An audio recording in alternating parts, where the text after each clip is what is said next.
உங்கள் favourite TV ஷோக்களை இனி miss பண்ண தேவையில்லை. ZEE5 இல் முற்றிலும் இலவசமாக காணுங்கள், இங்கேயும் எப்பொழுதும். ஒண்ணுல உன் அக்காவை மீட் பண்ண. அவளை மீட் பண்ணதுக்கு அப்புறம் என்னோட டென்ஷன்லாம் போயிடுச்சு. மாமா அக்கா தானே அங்க டென்ஷன்ல இருக்கா. ப்ளீஸ் அவளோட டென்ஷனை நீங்க போக்குங்க. உள்ள இருக்கிறது அவங்க தான், நீங்க இல்ல. இப்போ இன்னும் 2 நாள் ஜெயிலே வச்சிருப்பாங்களா? அட நீ வேற, உன்னோட அக்கா ஜெயில்ல இருக்கா. ஜெயில்ல பெரிய பெரிய ஆளுங்க தான் ஜெயிலுக்கு போவாங்க. இதனால உன்னோட அக்கா ரொம்ப ஃபேமஸ் ஆயிட்டா. டென்ஷன் ஆக வேண்டாம், நான் விளையாட்டுக்கு சொன்னேன். நான் தான் இருக்கேன்ல உன் அக்கா கூட.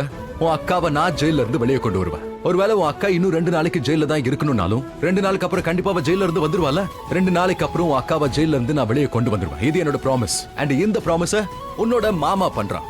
அண்ட் நான் கொடுத்த வாக்கை என்னைக்கும் மீற மாட்டேன். உங்க அக்காவை நான் இங்க இருந்து வீட்டுக்கு கூட்டிட்டு போவேன்.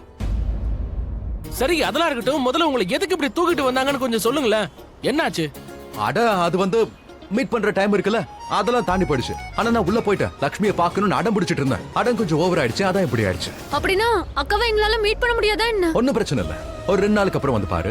உன் அக்கா அவளை எந்த பிரச்சனையும் இல்லாம நான் வெளியே கொண்டு வரேன். நீ டென்ஷன் ஆகாத. ஏய் சாலு, நீ ஏன் சேட் ஆகுற? லக்ஷ்மி வெளியே வருவாங்கன்னு ப்ரோ சொல்லிட்டாரு. கண்டிப்பா வருவாங்க. அவங்களோட ஹஸ்பண்ட் வைஃப்க்கு எதுவும் ஆக விட மாட்டாரு. அப்புறம் நான் உனக்கு எதுவும் ஆக விட மாட்டேன். ஓகே? ZEE5 ஆப்பை டவுன்லோட் செய்து அனைத்து எபிசோடுகளையும் இலவசமாக பாருங்க.